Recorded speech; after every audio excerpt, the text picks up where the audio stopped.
Widowmaker come out here famously from teams like Guangzhou Charge, who have to put Happy on that role so they can try and take advantage of the sightlines, which are afforded to those long-range hit scan players. But right now, Clockwork Vendetta, they're hovering over on that Reinhardt. Mini-Me is going to be so important here. Of course, going to go over to the Orisa. Clockwork Vendetta just going to tease us for all. But one of the things that is very interesting about Clockwork Vendetta, even when they don't run a Torbjorn, which Engineer is going to swap to, is they always run double flex support. Monk Martyr and Zytor, if they're running the two spots, they all go for the double flex. The only kind of flex we see is when Mama actually goes off support altogether and jumps on the Widowmaker. So this is what you came here to see, the Clockwork Vendetta composition, and Ricky's already found Zapray with the Mei, and it puts him on the back foot. HSL Esports now playing with a man down. We talk about Widowmakers, but Ricky here, he doesn't suffer from damage drop-off when he's on the Mei. He can hit 75 damage with a body shot, 150 with a headshot. If he gets one of those icicles across the entire way, you can see the Engineer and Moose, they are the ones who go down to contest the point. Moose doesn't need the shield as much because he can heal himself. A big anti coming out from McMarder. Scalar's going to be in trouble. Will expire, and he has the opportunity to get back into this one. Engineer just taking the fight straight to him. The close range kills already. Henningsen dropping down. That's not a good way to start out your Contenders run. But Chow will answer back onto Mini-Me. There's the hook coming in straight onto Fisher. Sliver of health, but he survives. Askov dealt with Engineer quite handily there. But Ricky, the other arm of this DPS combo, is alive, and he drops the Blizzard to the floor. HSL Esports going to skirt around the perimeter and lock Clockwork Vendetta in that hidey hole and take control of the point. Avoidance of the CC there, so impressive. Engineer managed to die first as well, but now Moose going to try and brawl this out. There was the Zarya shield onto Henningsen. Now there's not much to protect him as Moose moves forward. On cooldown, he's already going to use that whole hog trying to shatter the shield. The DM can only tank so much. Oh, see you later, Henningsen!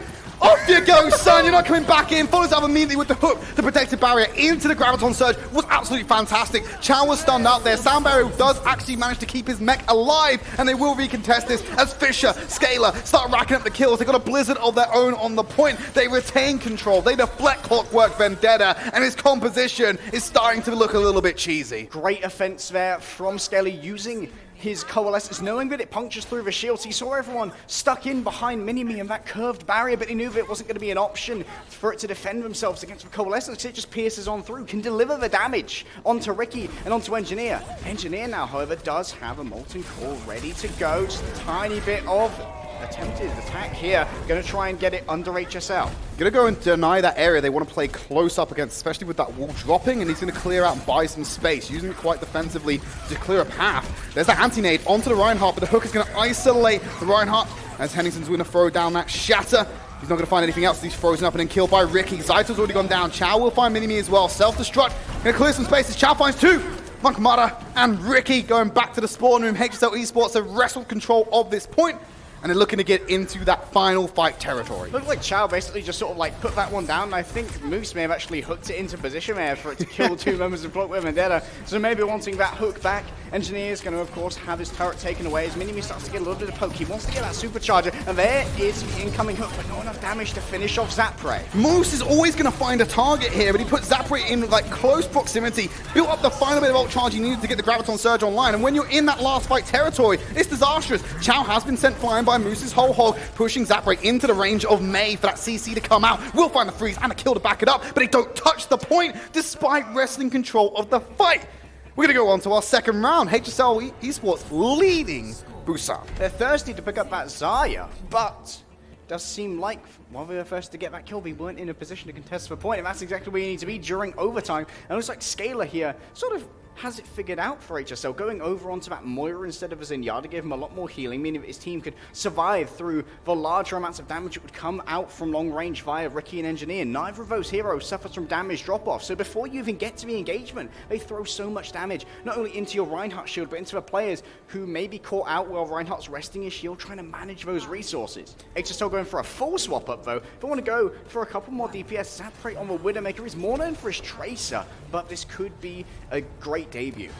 Gonna go for the triple DPS composition. It's typically an answer. Spam or triple quadruple DPS is good at breaking through these bunker variant compositions. That is in essence what Clockwork Vendetta's composition is. It kind of is a variation on bunker, relying on the whole hook combo of Orisa and Roadhog, already going to shut down Engineer's turret as they position around and start taking alternative angles and playing at a distance where they can really play quite safely against this composition. They just don't know here that they're going to win out in a shield war, so Moose has to try and do a lot of damage to those shields. A good hook, that's going to get rid of Scaler. That's a huge amount of damage and potentially gone. Out-sniped his Fisher. I don't think I've seen Moose miss a hook yet. Yes, it hasn't guaranteed a kill, but he's just not missing them. And now Askov with the melee going to go down. Ricky, the one to yoink it away from Moose, who's doing a fair bit of yoinking himself. They may have captured it first, but it's flipping back over to CV. Monk managed to get a sleep onto Chow as well while he's up in the air. He's one of the main ingredients in HSL Esports here. He's one of the main sources of damage going in towards that shield. You can see it pummeling now, but when you're slept, you're such an easy hook target as well. Moose can get the execution there, and of course you always have that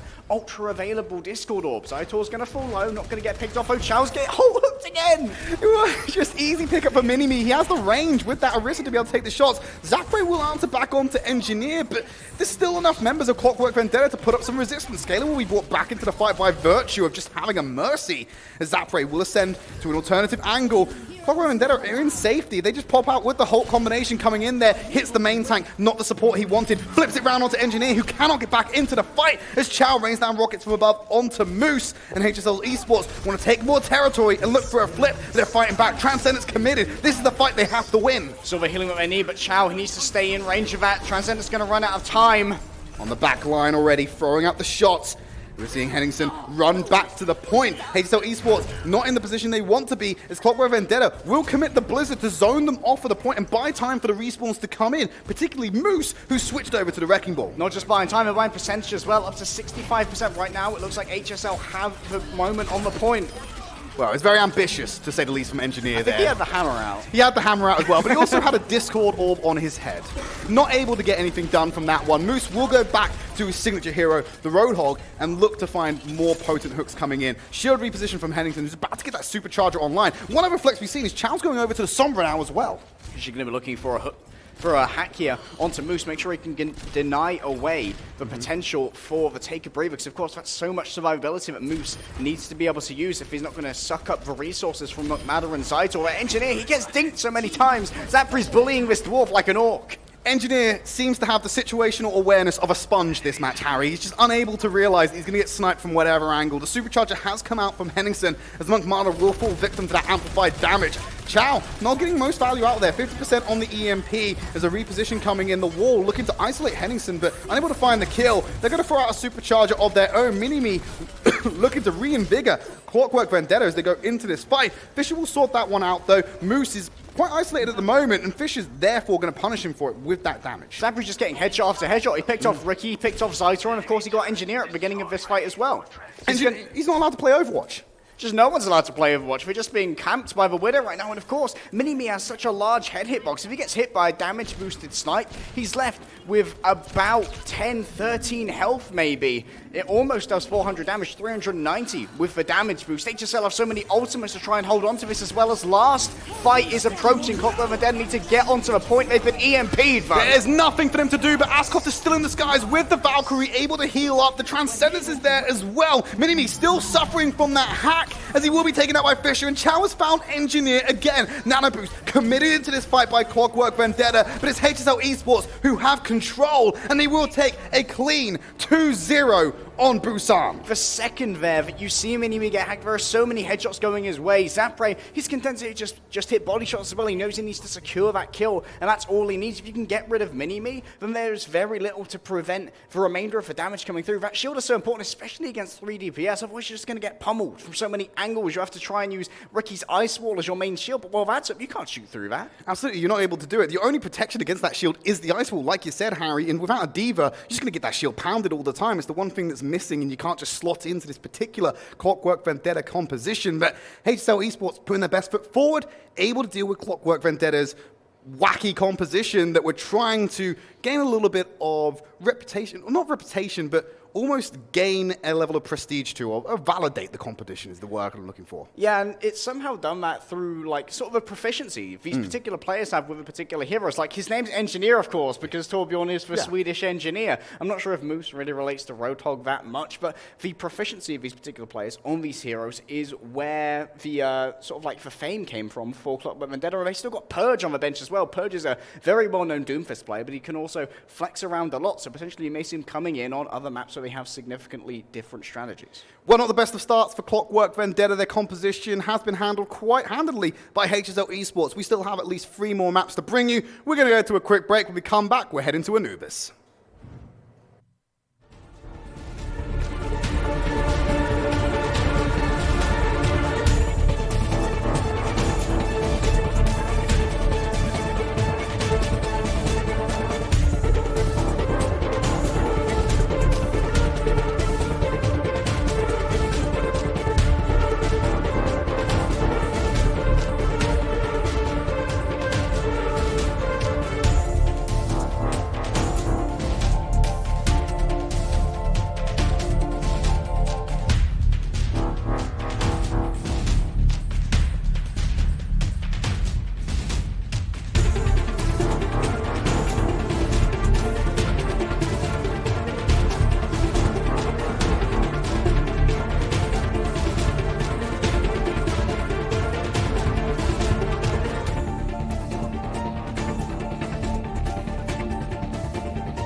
Hey everyone, welcome back. We're going to jump into map number 2 of HSL Esports versus Clockwork Vendetta, and it's HSL who are leading the series, and some awfully fine shooting coming out from Zapre, who's come back to us here, Harry. He went off to NA, but like a lot of our DPS, they're coming back to Europe. Well, some fantastic catching as well from Engineer. Yeah. And it is incredibly hot right now in Europe, so we can hope that those headshots have put a few ventilation holes in his brain. He's now going to be able to overclock it with the additional cooling that has been provided. But speaking of cooling, it's going to be nowhere near a cool map. Well, it is kind of a cool map, but it's warm in Egypt. Well, Harry, you were putting us down the line of temperature, and then you kindly switch it up to style afterwards. But yes, Temple of Anubis, I imagine it's quite warm where that location is, but it is quite a coolly designed map.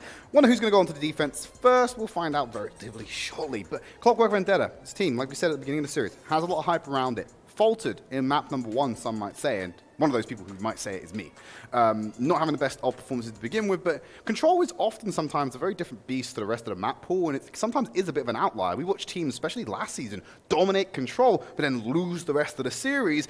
This is going to be more of an accurate test, I feel, for how the rest of the series will go. Yeah, Clockwork Vendetta on Control could be somewhat hamstringed by the limited mobility of their signature composition, shall we say. We've got many names for that composition between you and I, Tridd. You've got a preference, I've got a preference. Old Clown Road, and for you? Mine's a Comp of Ice and Fire because of Ricky and Engineer. Well, it's very fitting that name is because Clockwork Vendetta have disappointed.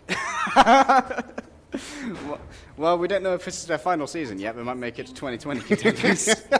One would hope already, because I think there's a lot of potential in this roster, especially because they've made themselves very rigid by playing the singular composition. I imagine, yes, they are very proficient at the individual heroes, as we keep touting, but to be able to play a hero to that efficiency, you should be able to play other heroes, or at least similar heroes. So when you start tapping into that hero pool, we might see a more versatile Clockwork Vendetta that moves forward. HSL potentially going to try and beat them at their own game here. They have the Torbjorn, they have the Mei, but Zapre, he's staying on that Widowmaker. It was such trouble last time for Engineer. So many headshots coming through. Within the rulebook of Clockwork Vendetta, this is allowed. We see Monk Marta make this move as well when they play their own composition, and already Zapre is going to have his sightlines denied by the wall, and this is one of the things that makes the composition work for CV. This Mei wall coming out is used to obscure vision and attacks that are coming in here, but a hook already came in from Scalar. It's an easy pickup to move. That must be such an alien feeling to him to be on the other end of that. Yeah, Zaito just flicking away is going to hit those heads, and the Mei walls are being used so well right here. It's going to be Fisher making sure the retreat from Clockwork Vendetta was not viable right there. And also we saw an attempt at a Mei wall from Ricky at the start, putting it in front of the enemy Torbjorn turret, making sure that damage couldn't come through, and everyone who was behind that also could not fire through until they'd broken the pillars. The pillars have only 400 HP each. That was taken down from 500. So we're a little bit more breakable now if you can concentrate your fire, but that does require some very precise shot calling. Again, they're going to use that to deny the vision. Chow going to be just raining in bullets with the Overlord as they press forward against them. Clockwork Vendetta managed to get past that initial arch. They're going to use the wall on cooldown again. Engineer walks into a headshot and a couple of turret shots. He has been betrayed by a creation of his own. There's Chow pioneering that one going forward. There's Ricky playing up close and personal with them. Chow again finding the kills onto Mini-Me. When you think about Clockwork Vendetta and their wacky compositions, guess who also played some weird and interesting stuff? Windstrike, CIS Hope, Chow was molded in the chaos of deep hero pools. Yeah, and of course he was very used to how comms worked with a Mei as well, because of course Kenzie was always playing on that. Ricky gets caught out early, gets sniped, he gets hit with the icicle, gets hooked as well. So much concentrated fire here on HSL. They're doing a lot to make sure that Clockwork Vendetta cannot get off the Hulk hook combos that they want. Usually they put a wall in the way, or they use an ice block or fortify to make sure people aren't going to be affected by that crowd control. It still does affect you, of course, if you're Mei, but it does mean that you would not be able to be hooked in because you're invincible while in the ice block. There's that wall going up. Immediate retreat from Zapre. He will have the supercharger to amplify all of his damage coming out onto his next fight, and he's able to clear out the turret from Engineer, who's using that wall as an opportunity to get something set up and draw attention and cooldowns and resources to be able to shut it out.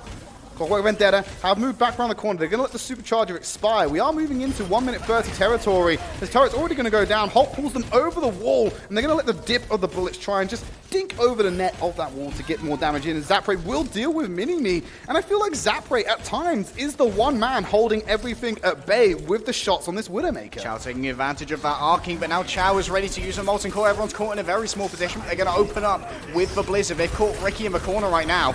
Going to be able to deal that damage as the Blizzard will deal with it. Going to lock him into the hole. Chow firing out that Molten Core to try and resist the flow. Zaito trying his best to go through the bar. The grenade is not enough to keep him alive. He will be burnt down as Monk Marta also falls to the innate damage coming out from Chow on this Torbjorn, as Clockwork Vendetta may have got a small victory, but this war of attrition is far from over. Zapre's got to be who they deal with now. So much damage coming through, but so much stands between Clockwork Vendetta and the Widowmaker, who's raining in shots. And there, the infrasight's active. They know exactly where Clockwork Vendetta's coming from. You can't get a cheeky flank if you're Engineer, and himself and Ricky, they're caught out in no man's land. There are so many angles that they have to try and play here. They can't get out. They're going to drive for the hole, but Ricky needs to use the ice block. That's no longer available should he wish to get hooked. We didn't get hooked there. The wall will come through and deny it. Hang on, here's Engineer flanking with the Molten Core. Takes out Chow. Deals a little bit of damage to that Torbjorn. Scalar is going to move in with that whole hog. Calls back the Mercy to get the heals, and the wall will isolate afterwards. Ricky and the rest of Clockwork Vendetta have found the best opportunity so far to move forward, and with that supercharger, they're going to decimate the shield coming out from Henningsen, who will have to play around this passive cover. The wall comes out to deny the vision. They've then found an isolated target up to the top. The Hulk comes in for Zaito to pick up the kill, as they're going to move into close point-blank range to try and deal damage. Askov will get off the res onto Zapre, who will come back and immediately try and fly himself up into the high ground. Moose is over onto the Doomfist, looking to deal that damage as Chow will find Ricky on the back line. And you've got Fisher on the Mei, Scalar even going down onto the Tracer, as they're going to throw out the Blizzard to potentially deal with this. Zapre's still here, though. He can hit those headshots. He hasn't got much health, though. He could be targeted out by the turret, and the Molten Core is active. It's enough to zone him off the point. You're in overtime as well, Harry. It's just Monk Marta is the only one alive on there. The turret is still dealing damage. He has to play around the well. Askov with the blaster can't find the kill. Monk Marta will be enough to secure point A and keep Clockwork Vendetta alive on Anubis. That's the first time I've seen a point on Overwatch become a battle royale. Monkmart winning the victory royale right there. The last man standing does get the cap. 4 minutes have been added to Clockwork Vendetta's clock, shall we say, right now. Their time bank, and they are going to have to try and get this second point. But this is where HSL have even more of an advantage. Their spawns, they're far more favorable. They're so much closer, they don't need to come back. They don't have to rely on that resurrection, but Ascoff's going to stay on the Mercy anyway. Gonna get hooked immediately, Mugmar. There's no answer for that. You know how this game goes. If you get hooked, you die. Plain and simple. Causes the momentum to be killed for Clockwork Vendetta. And they're gonna go again. Halt hook denied by the wall. That's exactly what they need. As Zander will be brought back to life on this soldier. Also, really cool tech from Fish. He managed to use the wall to obscure the incoming halt from Henningsen, so no one knew it was coming. Then it was a huge surprise that Monkmar got sort of just like stripped out of the air, pulled in to the midst of HSL and executed. There it is again. They're using the cover to make sure no one can see it. Absolutely fantastic. And without the fortify enabled, he's caught off guard. Minimi will just be joining the party that HSL have set up for them. They're making sure they have this recon coming through from Fish. You can see that he's playing around on the high ground. He could feed back the information. We don't need Henningsen to see where they are. We just need him to be informed where the hole is going. And it means that if Henningsen can't see Clockwork Vendetta, they probably can't see it coming either. And now Clockwork Vendetta, they've got a couple of ults to work with here. They almost have a multi-core from Engineer that helped to open it up last time when he got the pick onto Chow. But Henningsen is ready to repel any incoming damage of a supercharger. Immediately going in, being pulled into the fight. Moose will have to get that nano boost nice and early, way before he's in a position to use it. Fisher, he will dodge the hook, but he will not dodge the shrapnel as Moose will take him out. Clockwork Vendetta move on to the point. The Molten Core cuts off one of the entrances. They just have to worry about the other. But that's where HSL Esports are, in that cubby hole, and they can't aggress onto them because they're still there on the ground. Turret goes out, Engineer is there, and the cap comes in for Clockwork Vendetta. Some really cool tech there as well from Engineer. He was actually bouncing the projectiles of his Molten Core off the top of the doorway through which they were going to come through, and that meant that they would expire a lot later because they had a longer travel time before they activated their sort of like area denial effect. And of course, it was a really aggressive usage there of the Blizzard from Ricky. He knew the second that Moose got hooked in, that's when you've got to make sure you can claim that territory. You can't allow them to make sure they can walk forward onto Moose. Not only then are they going to get the kill on the Roadhog, but they're going to get so much ultimate charge as well. You've got to deny that away. The projectile was a great idea there, and of course, when you're up against no diva, you could just yeet those in. You could do it from spawn. There's no worries about that whatsoever, and yeah, you highlighted some excellent tech there from Engineer. I expect no less from a guy who is, by his own admission, a Torb one trick. You expect him to know the entire playbook back to front when it comes to what you can do and fully use this hero. And like I said, being able to get that extra duration out of the Molten Core, surely advantageous when it comes to isolate all those members in that area, and they just couldn't touch the point. Now Clockwork Vendetta will go on the defense, something I feel they would be more suited to based on the preference of their composition. Yeah, this is going to be one of the places where they are at their most strong, and of course, Escort first point where you can just move straight onto the payload is another place where Clockwork Vendetta is going to be really strong, especially on maps like Junkertown or Havana, because you can just set up the turret on the cart and then it starts moving by itself, and then you create a zoning effect around the cart that makes sure the enemy are going to have a tougher time contesting that. But back in the assault, this is where Minimi wants to make his stand, the same place where Henningsen did so on the Orisa as well, except HSL, they want to play the same comp they went for on Mecha Base, and this was so effective against Clockwork Vendetta. They have the greater healing from the Moira, and you know what's great about the Moira right now? Clockwork Vendetta, one of the reasons you don't see Moira so much is because D.Va is so omnipotent. She's so omnipresent, she's eating up those orbs, but they've got no tech to be able to do that, so you can get the full effect out of a damage orb or out of a healing orb for this Moira scaler. Identifying that weakness is a great boon.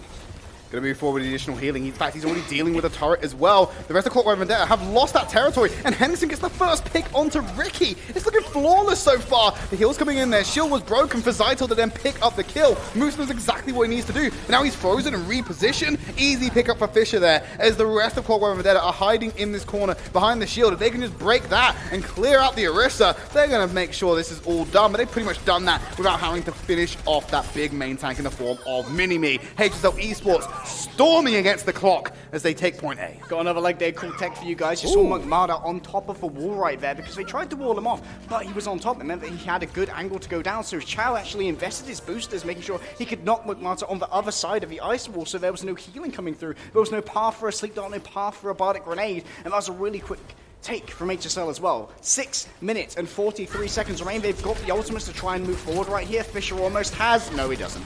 Well, he was hold hooked. It happens. You know, sometimes it just be that way. Yeah, sometimes it just be like that. And now Clockwork Vendetta have the time to collect their thoughts, buy some more time, get everything set up to their liking, and now they can look to fight against this monstrous time bank that HSL are assaulting them with. They can be incredibly aggressive here, but because they have Chalm, they've got so many mitigation conditions, they don't need Fisher to be on this Brigitte to have enough healing, because Scalar's doing enough on a Moira. He has that AoE, 80 HPS for every person affected by that. It's up to 400. Great block there from Henningsen. No one's going to get caught by the hook from Moose, and now they've got a short window to move forward before that combination is available again. There's that coalescence to kick things off as Ricky is trapped in the corner, but he has thrown out the Blizzard to kick things off. Scalar will still find him, but he leaves that parting gift on the map. It's actually Fisher who's going to have that Blizzard there, and this is going to be a very decisive assault coming in from HSL Esports, who will double the time back of Clockwork Vendetta, barring any shenanigans that roll out of the spawn room. Well, attempted shenanigans going to come through, but no one is going to be able to touch right now. Great play there from Fisher, just getting so much value out of that right click from a Mei. And usually I would talk more about the Mei left click when we looked at older iterations of Chow's team win strike, because it was so good for against Go, against 3-3, to be able to make sure the enemy weren't where they wanted to be. You were used to a certain movement speed as that 3-3, especially when you had Lucia, but when that was taken away from you, you ended up making plays that were stupidly suicidal because you just thought you'd be able to back out of them. But now it's all about the right clicks. You just want to be able to live the damage. The second you're past the shield of Mini-Me, it's all about getting that ultimate charge, because once you have the Blizzard, Clockwork Vendetta, they can't really get away from that. They don't have a mitigating condition. They can't use Zarya bubbles. They can't eat it with a Diva. They just have to try and heal through it with a Transcendence instead, and if that's not available, it's not going to look good. Yeah, I love what's happening right now. Clockwork Vendetta are really struggling in this matchup because HSL Esports, they kind of prepared for this one. They know week number one, we nailed this one down. And I feel as though if you can nail the Clockwork Vendetta composition, then you are going to be able to pick up the win, but then you can focus on the bigger picture, which is what more consistent teams are going to be running across the rest of the season. You get this one out of the way, you prep for this, and then you can deal with what comes next. Clockwork Vendetta, it's obvious that HSL have done their homework here. They're coming up with great solutions to it. They know the weaknesses of this composition, what they can exploit, and HSL Esports have got the dominant time bank to show it and the lead in this series. They're now jumping onto the defense. I love that they're also playing the same MO that Clockwork Vendetta do. That's like, we've got good players who have specific skill sets, but so do we. We have Zapre who can play on this Widowmaker and evidently click these heads. Denmark, I'm not ashamed of saying, they pump out hit scan DPS like nobody's business. Denmark, I don't want to talk out of turn, but maybe give Zapre a look when it comes around to that World Cup team, right? As he's going to move forward, play a little bit more aggressively with the grapple hook. Off to the side now. Clockwork Vendetta have got through that choke a little bit earlier than they did on the last attempt, which bodes well for them so far, but nothing's set in stone until they can deal with Zapre's pressure that is exerting onto the backline. Magmara on the Hanzo instead of the Widowmaker this time around. The wall will isolate a lot of HSL Esports as the hook comes in. Moose able to find Chow. Magmara will deal with that turret as well, so no presence lingering on the map for him as they press forward. The wall is only going to buy time. Fisher with the snipe, the right click. It doesn't matter what he's playing on. He goes onto the Mei and deals with Magmara. The halt's there, the hook doesn't come in, the shield able to deal with it afterwards, firing out a hook of his own afterwards. Moose will find nothing on the end of that line. But now Clockwork Vendetta, they got to grind those gears, they got to move on forward. Moose wants to try and take the high ground here, potentially knows that Zapre's up, but you can see his silhouette through our spectator view, but he has put down the Venom Mine. It was too late though, he's not going to see Moose coming. Oh, he must have heard the big boy coming, the big Chungus walking over as he moves away. Moose will drop down, has to pop the take a breather, but he's getting closer to that whole hog, and he should be able to pop that up. Hook will not connect fully, and now he's in full retreat. He kicked the wrong hornet's nest as Chow comes out stinging.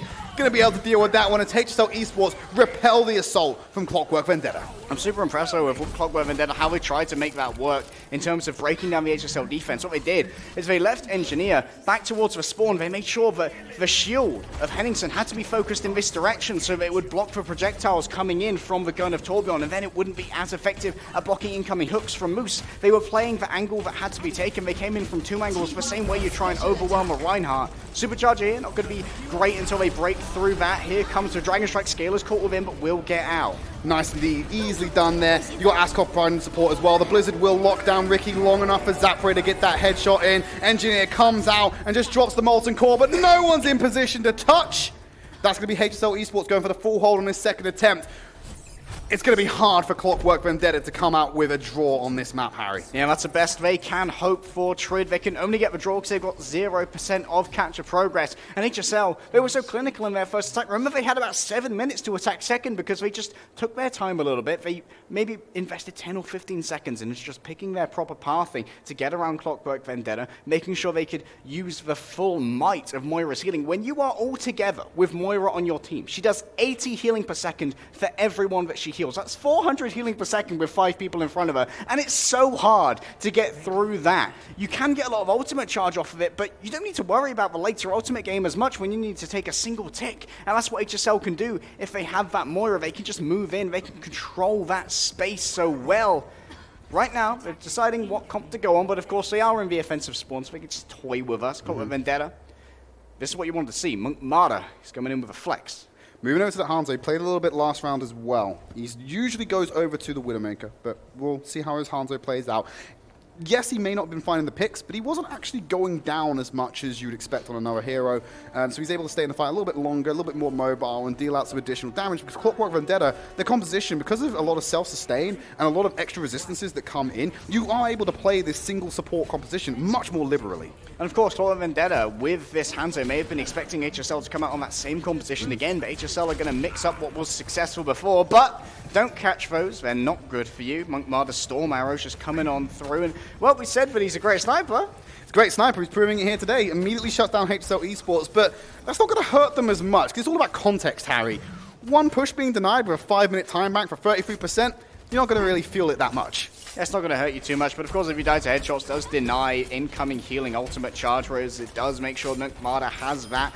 And hey, can you guys just stop catching these projectiles? Ricky there, he was damage boosted. If you can hit those long-range icicles, you're doing a lot of damage right there. That's 75 damage with 30% extra. That was also Ricky's wall putting him in that situation as well. He was unable to get back to his team. He was trying to get the healing out from Askoff, who came back from the spawn room, but he just couldn't retreat back to his team, and so Ricky had a field day. It was his playground. He was the kid with the magnifying glass over the anthill. Second, you're on your own as well. That shield's going to go down so quickly. You can see Marder, he invests for Storm Arrow, making sure he can break that down. It's already gone. Now everyone is behind the physical cover, but they're caught out by the Sonic Arrow. Yeah, they're going to see everything that's happening right now. The Hulk unable to get that connection, but they will use that wall as cover while they get their shield in place. Zapre found Marder. That's big, as Chow will then be demeched by Ricky and the boys as they call him in with that hook. Zapre has to deny himself that own cover for now because there's too much attention on him. Gonna get the Mega, go back into it, but Minimi and Marder have turned the tide of this battle by finding Scalar and Chow. Fisher looking to turn it back, but Moose is there to find Henningsen, and now he's on the hunt. He's got the hook on cooldown, but Askoff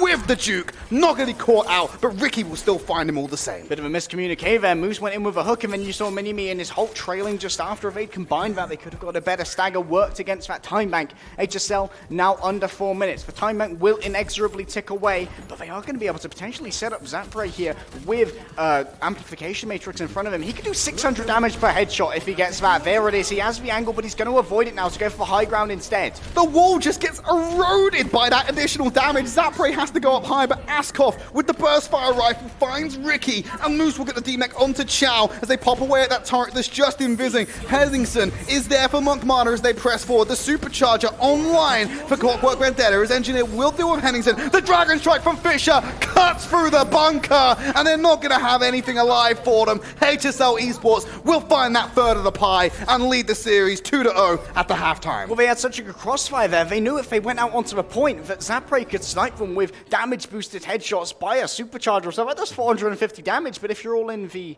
house, okay, you've got some physical cover, but then Fisher, Jimmy Neutron Brain Blast just comes on through with a Dragon Strike. Where are you going to go then? You can also Hulk people into that, because of course the Hulk can penetrate shields as well. You can bring people back into it. Huge amounts of damage. Great play from HSL. Their calling looks so clean. Yeah, absolutely. They knew exactly what they needed to do on that particular matchup, and they set themselves up for victory by doing all the hard work in the initial stages. You know, in reality, Harry, 5 minutes and 40 seconds to get 33%. You expect them to walk away with the victory. Let's take a look at some highlights. We went over to Busan, and immediately HSL come out and show us a dominant performance, especially Zapre. He's been on fire this series. Yeah, Zapre has been such a great player. He used to play for Misfits back in some of the earliest iterations of European competitive Overwatch, back before they won the Overwatch Open with Hidan and his famous sleep dart. I'm sure a couple of people in chat are going to be remembering that. And Zapre was really well known for his Tracer. I didn't think he'd be as effective on these flicking hit scan DPS, but evidently the grind has been there over these past few years. He's been able to bring up the McCree, he's been able to bring up that Widowmaker,